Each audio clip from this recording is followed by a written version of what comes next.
বুঝতে পারছো, আকাশে বিদ্যুৎ চমকাচ্ছে, বাজ পড়ছে, তার মধ্যে থেকে হাইওয়ে দিয়ে যাচ্ছে।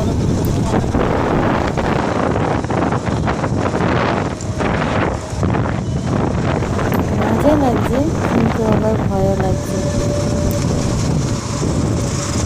ভালোই যাচ্ছিলাম, কিন্তু কল্যাণীর ওখানটায় এসে প্রচণ্ড জোরে বৃষ্টি নেমে গেল। তারপরে একটু ভয় ভয় করছিল, কিন্তু তাও থামিনি, দাঁড়ায়নি। আমরা একটানা চলে গেছি পুরো পানাগড় থেকে একদম হাবড়া। দারুণ বৃষ্টি হচ্ছে, দেখো পুরো ভিজে গেছে।